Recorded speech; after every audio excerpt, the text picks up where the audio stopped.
Romains 6, 23 dit « Car le salaire du péché, c'est la mort, mais le don gratuit de Dieu, c'est la vie éternelle en Jésus-Christ, notre Seigneur. » Le péché est fondamentalement une rébellion contre Dieu. Notre péché nous sépare de Dieu, le Créateur et le soutien de la vie.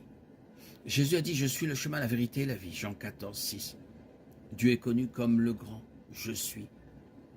La vie est en Dieu.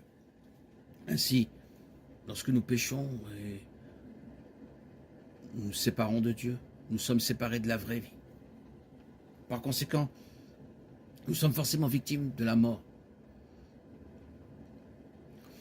Le péché n'entraîne pas nécessairement la mort physique immédiate.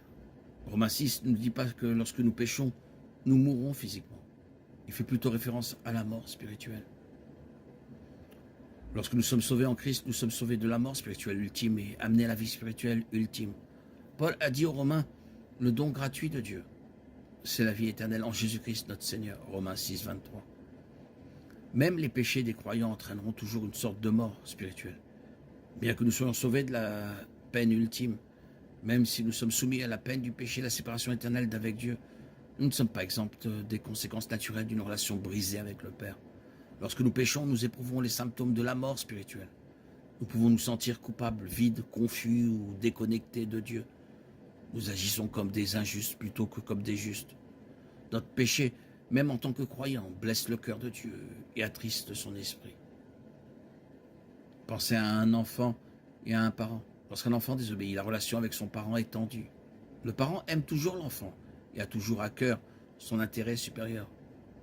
L'enfant ne cesse jamais d'appartenir à son parent. Cependant, il peut subir certaines conséquences, telles que la méfiance, l'indiscipline, le sentiment de culpabilité. La relation finit par être restaurée, mais généralement la douleur vient en premier. Il en est de même pour nous et pour Dieu. Lorsque nous nous rebellons contre le règne de Dieu dans nos vies, nous nous rebellons contre la vie et nous faisons donc l'expérience de la mort. Une rupture qui entraîne de la douleur. Lorsque nous revenons à Dieu, nous sommes alors restaurés à la vie spirituelle. La communion avec Dieu, un sens du but, la justice, la liberté. Le Père joyeux de la parabole du Fils prodigue en Éphésiens 4,30. Bien qu'il ne rompe pas notre relation avec lui, notre péché met une barrière entre nous. C'est lui qui l'a le mieux dit.